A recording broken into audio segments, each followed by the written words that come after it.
Bite-Sized and Bossy, rising up the ranks, handing out encouragement, deposits in their banks. Inspiration coming at you like a river flowing. Women paving paths, look at them going.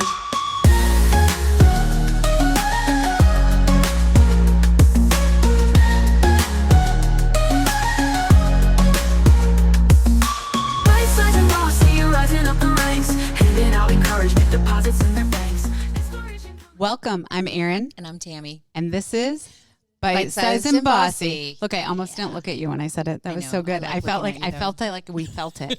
Well, we are excited for our guest today. We have Sruti Patra here. She is the director of digital and e-commerce for Yum Brands, which is really exciting. And we're Such a recording big live company. at Industry Now Digital Transformation Summit, Bite-Sized and Bossy. So Shruti, thank you for joining us. Yeah, thank you for having me. We're so excited. I know. You Yum have a Brands. big fancy title at a big fancy brand. So like what does that mean? What do you do every day? What's your job? Yeah, absolutely. I'm really passionate about what I do at Yum Brands. So I lead product for a digital commerce, and I've been doing product for a while. So it's basically building technical products that help users just place an order, make it easier for them, and help our team members make their lives easier. For all the brands? Yeah. Yes. And so do you for someone who's in tech, I'm terrible at this, but so are you like actually coding and building like software tools for customers and internal team members?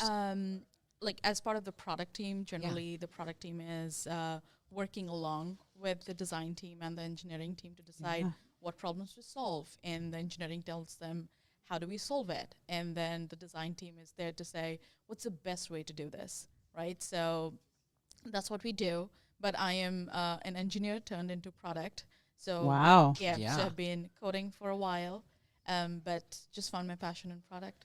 How did you end up in restaurants? Because I was looking a little bit at your background, and it looks like this is fairly new for you. So to jump right into restaurants, what was that like? I moved to U.S. in 2020. Wow. And, great time to come. I know. I came in a... For the lockdown. Yeah. I was, when I landed, it was in masks and PPE suits and everything. Where'd you move from? From India. That's wow. amazing. Yeah.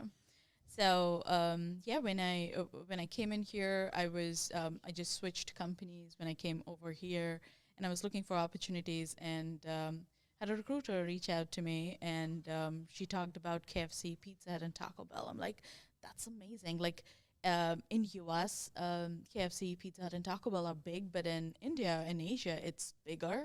Really? Because, that's cool. internationally, KFC is massive.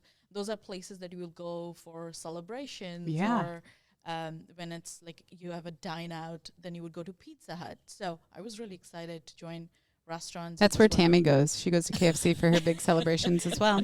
Yeah, I like that. Have you tried KFC saucy? Oh, I haven't tried the saucy yet. I don't know if there's one by me, but I Okay. am a fan of picking up a bucket of KFC and taking it I to do a picnic love or a it. barbecue. With the coleslaw and the mashed potatoes. Yeah, And there's a it's lot I can talk way about. better cold. Love cold chicken. Oh, me too. I love cold food in general. I know, we learned that last night.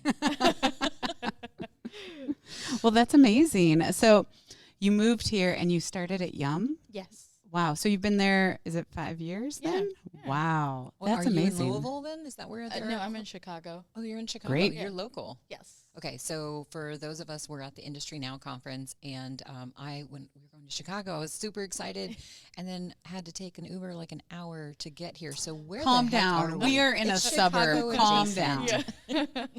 Yes, we are in the suburb. I have lived in the city for most of my life in Chicago, but then moved to the suburbs almost like 8 months back, and I'm still coming in. What terms suburb? to that. It's Lyle. Near, Okay, Yeah. Are nearby. you sending her a gift? Are No, you I gonna just, stalk I her? wanted, Do you I'm live from in Chicago? Illinois. No, Okay, I okay. live in Wisconsin, but I'm Okay. from Byron, Illinois, which is a small town outside of Rockford. Okay. It's not nowhere near Chicago.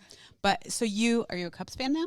Like, what do you do? I haven't made a decision yet. Oh, all right. So she's on the fence. If Yeah. anyone wants to let I her know have- which way to go. Yeah, I have a lot of friends trying to pull me either ways, but I haven't made a decision yet. All right. Yes. I just say just pick the team opposite of whatever your friends like for fun. I have friends who like both. So I have Because friends Chicago who like has two teams. yeah. So you have to decide. You have to choose. You can't. No. You can't. Sit in Well, the so middle. if you move to the suburbs, does this mean like you have a family? Like tell us about your personal life. Oh yeah, we moved to the suburb because my kid changed school. She got into a really good school, So I'm like, okay, this is probably a good reason to move from the city, but I just miss the city. So we moved here. I have an 8-year-old daughter, Wow. and my husband. We just live in Lyle. It's beautiful. It's green. The neighbors are amazing. So what do you find, like, what do you like to do on weekends? You wouldn't like my answers. Oh, please I- do. She's going to say she works. Yes. You work on weekends? Not No, with your I- kids. Yum, what are you doing? What are you doing? No, this is not Yum. It's just I teach my kid how to code on Saturdays. She loves coding, and something that we have been doing. And then on Sundays, I love the libraries. I don't know. I just can do. I can just sit with a cold coffee and sit in the library for hours and just do my stuff. I love public libraries. So I just sit there. I don't do any of that. I definitely didn't teach my kids code. So your daughter must be incredibly smart if she's coding at 8. That's really impressive. She is really amazing. She was the youngest to represent her school at First Lego Robotics in Houston. Wow. Yeah. It's amazing. And what's her name? Shina. Shina, it sounds like you're going far. Good job. Good job. You already surpassed the rest of us. I don't know how to code. So if as a coder, as a young coder, and as a mom teaching her, like, what are things that you're having her try or work on? Like, what are little projects? Yeah, so this first project that we tried was to build a fart machine. A what? A what? A fart machine. Oh, a fart. I thought that's what you said. I was very confused. I was like, a fog machine? I wasn't. I knew exactly what you were talking about because she's an 8-year-old kid. Well, I mean, that sounds fun. Yeah, so that's the kind of stuff we try to build because that's hilarious. She finds it funny. Anything that's do with poop and pot. I don't know your podcast audience, but Oh, you can you're say gonna Yeah, whatever yeah, you yeah. want. but, My kids are big into that too. Yeah, Yeah, it's so, still funny. yes. It's always funny.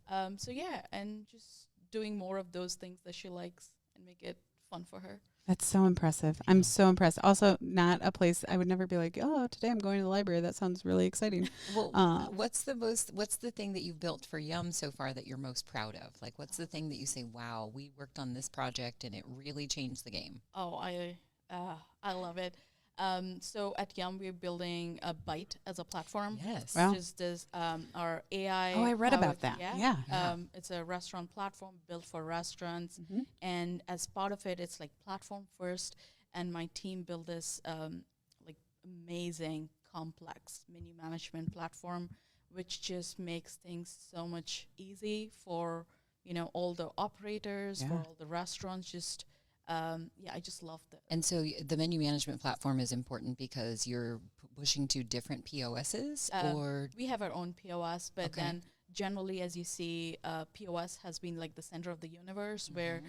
POS was the only channel available, and then came app, and then came web, and POS was trying to push the menu upstream, and then it has to go these multiple transformations, and that's how you come through challenges with pricing and menu not available and things like that. So we kind of flipped it around. We built menu at the center. So That's we built great. menu, cloud first, central solution, source of the truth, and then POS just became another channel where we push menu to. I love So- that. yeah, that's pretty incredible. So you keep on adding channels to it, doesn't matter. So when you came in here, you said, this is my first podcast. Oh, Yes. What were you the most nervous about? I just didn't know what to expect, but you guys did make me feel at ease, so thank you for that. Well, we're it's just two women here trying to, help people I share mean, their we're also stories and shit get the shows word out. too. So like, Well, Aaron, we're we're like, not supposed to say that. oh, sorry. But yes, no, we are excited that we got to have this first experience with Yeah. you. That's very Yeah, exciting. thank you. Yes, I think you used the term popping her cherry. Right. Oh yes, no, Yes, that is yes. that is a common term. It in is. not just the restaurant industry. Right, for most men. Oh, ew, Tammy, I was not going there. I was not going there. Where else do you use that expression? Well, Thank you. just I don't. Awareness. Yeah. Okay, moving on. So let's see. So we do some work with one of the Yum brands and have been really impressed by all of the technology that they have. So if a brand, sort of comes into the space and they're much smaller, how would they ever compete with what Yum has? Like, what would be some advice to a smaller, younger brand that could set them up for success Right. long term that you might have learned at Yum? Yeah, that's a great question. I would, I had a startup of my own, so I understand how challenging it can be What'd your And, startup do? Yeah. this was back home. I built a tech platform for doing logistics as a last mile for small and medium-sized businesses. Wow. So If you decide you don't want to work at Yum anymore, call me. Yeah, right? No, like legit, I got a job for you. Okay, absolutely. So when you were at a startup, you have these big companies that have these big fancy software, and you are building software at night while doing sales in the morning. Mm-hmm. So I would say just start small. Don't go for like what's exciting and happening in tech. Go for the things that you actually need. Like don't build for 10,000 orders per minute if you're getting 100 orders per minute, right? So start small. Don't build the fanciest and the most sophisticated thing, and solve the basic, like the foundation first, and then just go from there. So AI, right? Buzzword of the day. We'll probably hear lots of it today. But so the Byte platform at Yum is an AI platform. Right. What really makes it AI? Like, what's the AI being used for? It's great question. We there are multiple use cases of AI that the Byte platform has. Basically, it's a platform first foundation, and what it does is just centralizes all your data together. So that's the first. Once you have all the data together, you can just bring in AI into any of the use cases, which can be into forecasting, it can be into pricing recommendations, or just making labor optimizations better. So the applications are there, like numerous applications. Yeah, I think I work with a company, and we won the Snowflake Startup Challenge last year, and I think Snowflake is one of your partners. Yes. So just hosted an AI summit last week, and had those guys come, and they talked a lot about some of the stuff that Yum was doing. So that's great. Yeah, just want the audience to benefit from it as well. Yeah. Well, Absolutely. I think we need to do some food for thought. Oh, food for thought. So I always ask, what is your favorite restaurant that is not a Yum brand? So you could choose something from home. Okay. It's a chance to give a shout out. It could be a chain. It could be an independent. Let me think. What's my favorite restaurant that I keep going back again and again? I would say it's an Indian restaurant. Great. In Naperville. It's called A2B. Okay. It's a vegetarian restaurant. Indian has, Indian cuisine. There are multiple kinds of it. It's a South Indian one. So, we just love going back there. Yes, South That Indian's sounds more awesome. vegetarian, if I remember. Yes. Yeah, Yeah. that's amazing. All right, so when you moved here in 2020, what was like the biggest culture shock? That the days were longer. Oh. What? Yeah. Are they? Yeah, 'Cause I mean, India's I was further right in, north, because India is tropical. You would, the evening, the sunset happens maybe by 7-ish. Oh. Here, seeing daylight till 9 p.m. was a huge shock to me. More time to get more work in and coding, right? And that just depends on where you are geographically. Oh, sure. But Yes. I could see that being a big shock. Yeah. Let's see. So what's your favorite kind of music? I love jazz. Okay. And I love Hans Zimmer, like his music, everything yeah. around Avengers or Interstellar. Yeah, I just love this music. Oh, I love that. Well, our last question that we ask everyone who comes on the podcast is if you could nominate one amazing woman or women that you would love to listen to, Okay. who would you nominate to hear on the podcast? There's so many amazing women. I worked with a couple. We prefer someone in the restaurant space, but we're Okay. open. Okay. I think she's not in the restaurant. She moved on to movies. Ooh. But it was Kelly Dowdy. Oh, yeah. She has been an amazing mentor. She was with Yum Brands when I joined. Then there's Courtney Vogel. She is the GM of LANC. Of Pizza Hut. She is an amazing person. Yeah. That's awesome.